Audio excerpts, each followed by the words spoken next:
नमस्कार, आपके साथ हूं मैं खुशबू मनोरमा मिश्रा और आप देख रहे हैं इंडिया न्यूज बुलेटिन की शुरुआत एक अहम खबर के साथ। झारखंड में 10 नक्सलियों ने किया है सरेंडर। कोल्हान और संथाल क्षेत्र के नक्सलियों ने सरेंडर किया है।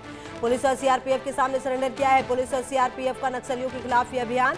पुलिस और सीआरपीएफ के एक्शन के डर से नक्सलियों का सरेंडर सामने आया। आपको याद होगा कल भी जो झारखंड के कई जिले हैं वहां पर अभियान चलाया गया था, कुछ नक्सलियों को खत्म किया गया था, एक नक्सली को गिरफ्तार भी किया गया था।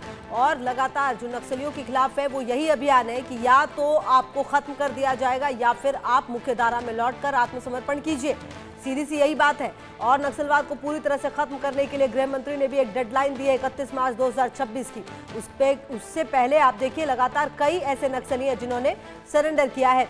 और मनीष मेहता हमारे सहयोगी ज्यादा जानकारी के लिए इसी खबर पर हमारे साथ। मनीष, देखिए हम कल भी बात कर रहे थे और यही चर्चा ही हम कर रहे थे कि अब नक्सलियों के पास दो ही रास्ते हैं, या तो आपका खात्मा तय है या तो आप मुख्यधारा में लौट आइए। जैसा कि गृह मंत्री अमित शाह कहते हैं 10 नक्सलियों का सरेंडर, ये बताता हुआ कि बिल्कुल सही दिशा में ये अभियान चल रहा है नक्सलवाद को पूरी तरह से खत्म करने का। कौन है ये नक्सलवादी, क्या कुछ इनामी नक्सली भी है इसमें शामिल, क्या जानकारी मनीष?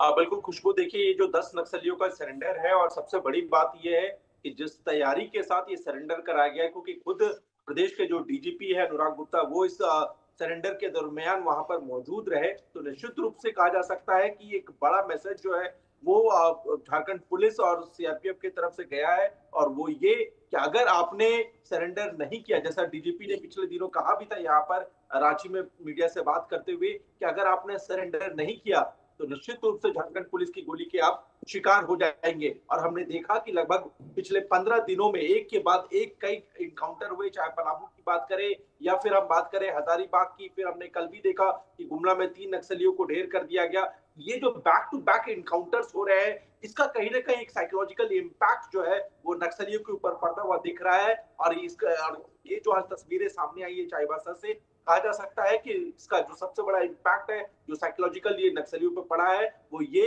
कि अगर हमने सरेंडर नहीं किया तो निश्चित रूप से हम झारखंड पुलिस या सीआरपीएफ की गोलियों के निशाने पर आ जाएंगे। तो आज का ये सरेंडर निश्चित रूप से एक बड़ी कामयाबी है झारखंड पुलिस और सीआरपीएफ के लिए। और जिस तरह से संकेत मिल रहे हैं आप झारखंड पुलिस के आला अधिकारियों के हवाले से, वो ये कि आने वाले दिनों में आप देखेंगे कि और भी कई बड़े नक्सली जो नेता है वो यहाँ पर सरेंडर करते हुए हमें नजर आएंगे।